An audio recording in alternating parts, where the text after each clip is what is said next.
बिस्मिल्लाहिर्रहमानिर्रहीम। अस्सलामु अलैकुम वरहमतुल्लाहि वबरकातुहू। नहमदुहू व नसल्ली अला रसूलिहिल करीम। हाजिर हूँ आज एक और हदीस के साथ। नबी अकरम सल्लल्लाहु ताला अलैहि व अला आलिहि व सहबिहि वसल्लम का इरशाद है कि रमज़ानुल मुबारक की हर शब व रोज़ में अल्लाह के यहाँ से जहन्नुम से कैदी छोड़े जाते हैं और हर मुसलमान के लिए शब व रोज़ में एक दुआ ज़रूर कबूल होती है। यानी कि रमज़ानुल मुबारक की बरकत से अल्लाह रब्बुल आलमीन जहन्नुम से कैदियों को निकालते हैं और ईमान वालों की दुआओं को कबूल फरमाते हैं। एक और हदीस है, हुज़ूर अकरम सल्लल्लाहु ताला अलैहि व अला आलिहि व सहबिहि वसल्लम का इरशाद है कि 3 आदमियों की दुआ रद्द नहीं होती, यानी ज़रूर कबूल होती है।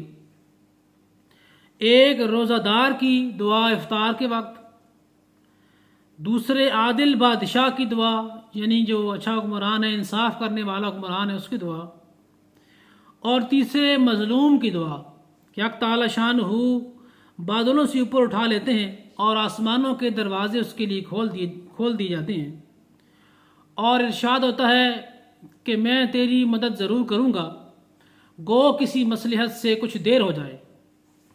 तो रमज़ानुल मुबारक में दुआओं का खुसूसी एहतमाम किया जाना चाहिए, बिलखसूस जो 2 कीमती औकात हैं, सहरी का वक्त और इफ्तारी का वक्त।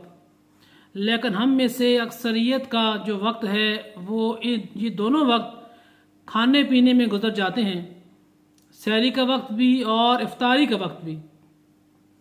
तो इन 2 वक्तों में खसूसन दुआओं का एहतमाम करें और मुझे भी, मेरे वालिदैन को, मेरे असातिज़ा को और जुमला जो साहिब ईमान हैं उनको अपनी दुआओं में याद रखें।